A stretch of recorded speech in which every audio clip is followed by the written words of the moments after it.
Olá a todos, este é o canal Revelar.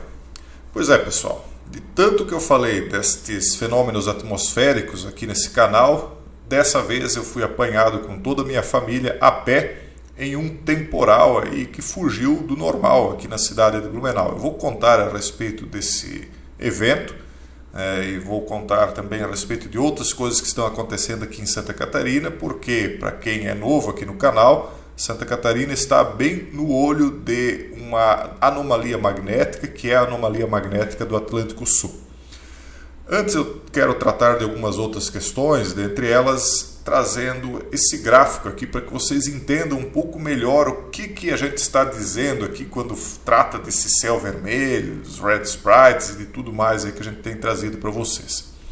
Veja só, aqui nós temos uma representação gráfica desses eventos luminosos aí que nós temos mostrado frequentemente. Aqui em cima nós temos a ionosfera. Lembram quando eu falei para vocês daqueles íons que estavam saindo da ponta dos dedos lá do pessoal em Meca, que estava lá em cima de uma montanha em Meca? Então, a ionosfera é onde está uma grande quantidade de íons, vamos dizer assim. Ela está a 100 km de altura de onde nós estamos agora. Da ionosfera até 50 km abaixo, nós temos a mesosfera. Depois a estratosfera, de 50 a 20 km. E aí a troposfera, que é onde estão as nuvens, né? E aquilo que está acima de nós, aí, que nós vemos mais frequentemente nessas tempestades, nos raios, trovões, etc. Tá, e o que isso tem de mais? O que acontece é que, no ambiente em que nós estamos, o que é normal é nós vermos esse tipo de fenômeno que eu estou marcando aqui, os raios. Estão vendo aqui os raios pequenos aqui abaixo das nuvens, né, que tocam o solo, e aí esses raios um pouco maiores que vêm de uma altura um pouco maior. Então percebam aqui a diferença entre um desses pequenos, que para nós já é gigantesco, né, para um desses aqui. E quanto mais você sobe, mais diferenciados são os fenômenos, né? Então aqui, ó, o Blue Jet, o jet gigantesco, né? O raio, a ejeção gigantesca. E aqui nós começamos a ver os Red Sprites, a partir desse ponto aqui para cima. Mas isso é 50 km acima do solo. Só que o que está acontecendo, que nós estamos vendo, é que isso aqui está sendo empurrado para baixo. Eu não tenho conhecimento científico o suficiente para afirmar nada, mas a suposição que eu trago para vocês é que estas chamadas tempestades solares, que nós interpretamos de uma maneira diferente, porque nós entendemos que isso é um fenômeno um pouco diferente, mas ao final das contas não interessa tanto, porque o que interessa é aquilo que acontece na prática. Elas estão sendo empurradas para baixo. Então nós começamos a ver esse céu avermelhado e nós estamos começando a ver os Red Sprites, e não é de hoje, eu já tenho mostrado vários vídeos aqui para vocês. Nós estamos começando a ver os Red Sprites dentro da troposfera, como se tudo estivesse sendo repentinamente esmagado, como se a tempestade solar viesse de cima para baixo, empurrando temporariamente aquilo que está na ionosfera para baixo. Por isso que aquele fenômeno lá na Arábia Saudita, lá em Meca, foi possível, né? E por isso que nós estamos vendo tantos fenômenos acontecendo. E isso tudo foi alertado, né? Então, é só para vocês terem mais ou menos uma ideia de como é que funciona. Logicamente não é algo técnico, né? É uma linguagem totalmente de leigo, assim, que eu estou usando para vocês, mas é mais ou menos para vocês terem uma ideia. Eventualmente a gente traz uma explicação mais detalhada, se for interessante para vocês. Quem quiser comentar aí, de repente a gente traga uma informação diferente. Aqui nós temos os temporais que atingiram Santa Catarina. Vamos ver se dá para melhorar aqui a imagem. Só que antes eu quero mostrar outras coisas para vocês. Eu vou deixar o meu caso aqui por último, né, para contar para vocês. Primeiro vamos ver isso aqui, ó. Isso aqui foi uma filmagem do dia 28. Espera aqui, vamos melhorar aqui a exposição na tela. Agora do dia 28 de março. Essas luzes estranhas também aparecendo nos céus. Aí o pessoal parou, filmou, não se sabe exatamente o que é. Dá a impressão até que é um desses postes aqui, né? A impressão que se tem é essa. Eu apenas estou registrando. Eu não acho que seja algo aí tão significativo. Pode muito bem ser um desses postes, mas eu vou deixar para registro, porque em outras eventualidades eu já trouxe coisas que pareciam insignificantes, mas que acabaram se repetindo e a gente viu que não era aquilo que parecia ser. Aqui parece ser um simples poste, mas talvez seja algo diferente, então fica aí só para registro. Sobre a tecnologia, eu quero trazer isso aqui para vocês. No ano passado, ou foi em 2021, já não lembro, eu mostrei algo semelhante de mãos robóticas coletando maçãs, laranjas e uvas, cachos de uva, pessoal, sendo coletados. Então você veja que até morangos agora pode ser possível a coleta através de uma mão robótica. E o morango, vocês sabem, é muito sensível, né? Ele não pode ser esmagado, porque senão ele estraga. Então vocês vejam a engenhosidade. Eles criaram uma pequena garrinha com, não sei se vocês conseguem ver ali, mas com pontas de borracha, né? E aí ela primeiro chega próximo do morango, com certeza tem alguma maneira de identificar o morango, aquele que está maduro, aquele que não está. Então ela se aproxima do morango maduro. É perceptível aqui para mim, não sei se para vocês, que ela suga com uma espécie de aspirador, ela suga o morango e depois ela abraça ele e gira, né? Perceba aqui, ficou bem fácil de ver. Percebam aqui que tem uma espécie de aspirador no meio. Então ele suga, depois ele abraça com a borracha e gira. Então, mas é aquilo que a gente já conhece, né? Aqueles canteiros de lona plástica, eles simplesmente fazem um furo na lona e plantam o morango. Então isso evita a erva daninha, as pestes, né? É um ambiente controlado, ou minimamente controlado. Mas o que interessa aqui é realmente essa questão das mãos robóticas. Os robôs estão substituindo as pessoas rapidamente. Veja isso aqui, por exemplo. Isso aqui é algo que normalmente seria inimaginável, né, pessoal? É um laser. Nós que vivemos aí no interior, que temos esse problema aí com árvores, né, com eucaliptos e tal, veja só o que o chinês inventou.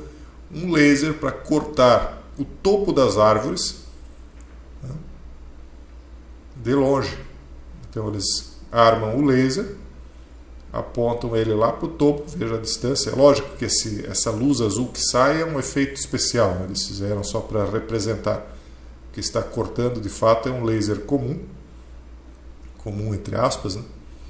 Não é esse laserzinho azul, isso aí é só uma representação que eles fizeram, né, para dar uma ideia do que a máquina faz. Então isso facilita muito o trabalho. Imagina você não ter de subir lá em cima.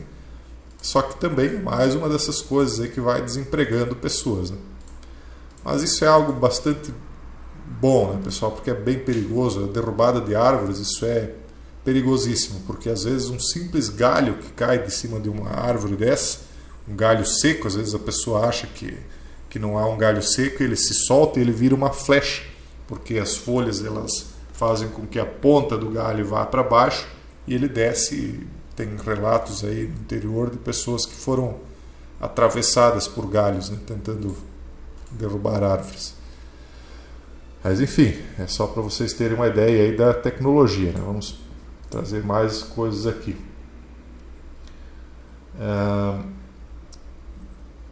Aqui. Isso aqui, pessoal, é uma notícia, depois nós vamos para o meu relato particular, de uma belga que cometeu isto aqui após um belga, aliás, né, que cometeu essa questão contra a própria vida dele após trocas de conversas num chatbot de inteligência artificial. Então a esposa do homem testemunhou anonimamente no jornal belga, né, que antes do falecimento do marido ele começou a conversar com Elisa, um chatbot criado por uma startup dos Estados Unidos usando o GPT-J, uma alternativa de código aberto ao GPT-3. Então nem é o GPT-4, né? Se não fosse por Elisa, ele ainda estaria aqui. Estou convencido disso, diz ela. Então houve uma indução dessa mentalidade fraca dele, né, a cometer isso contra ele. E nós sabemos que muitas pessoas estão fragilizadas, no mundo em que nós estamos vivendo não está fácil, né? E ainda há mais essa ameaça agora dentro das nossas casas, né? Então cuidado com as crianças, aquilo que eram aqueles desafios da baleia azul e outros aí que surgiram no passado não são nada em comparação com o ChatGPT. Eu não sei se vocês já experimentaram, tem o Bing também, é uma coisa realmente assustadora isso aí, tá, pessoal? Então cuidado com o que as crianças vão fazer, porque a capacidade desse GPT não é brincadeira. Você pensa que está realmente falando com uma pessoa. E a quantidade de respostas, talvez até eu faça uma interação ao vivo aqui com vocês, interagindo com esse chat, para vocês terem uma ideia, quem não quer acessar ou quem ainda não teve a curiosidade. Não sei nem se é uma coisa boa de se fazer, sinceramente. Mas enfim, vamos aqui para os finalmente, né? Só antes de mostrar aquilo que aconteceu, bom, eu vou mostrando e conversando ao mesmo tempo.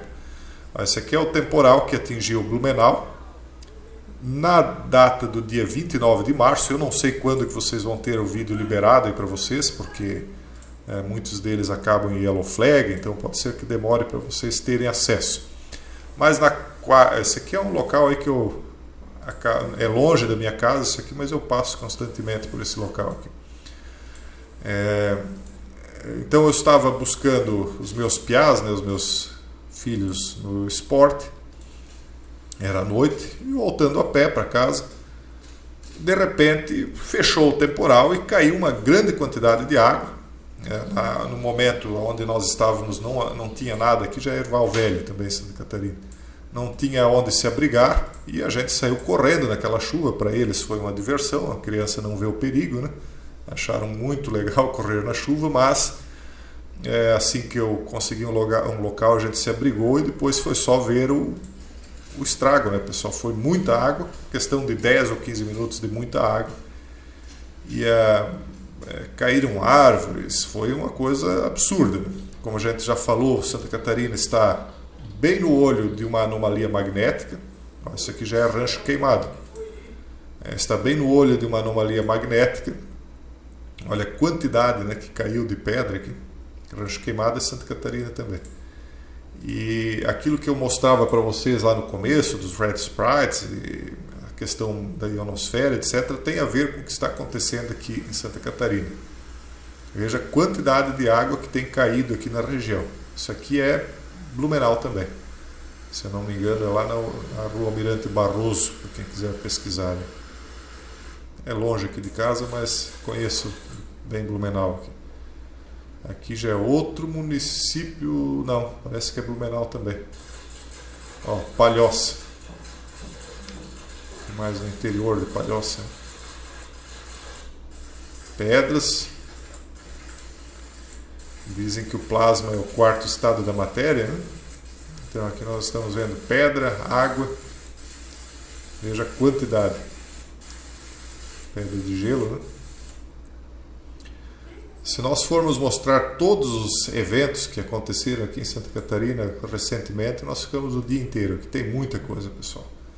Enfim, o fato é que, embora isso aqui não seja incomum, como a gente tem dito, né, várias vezes nos vídeos, né, embora não seja incomum, também não é algo totalmente normal, porque ele tem se mostrado de uma maneira mais intensa. E principalmente nessa época do ano não seria tão normal que isso acontecesse.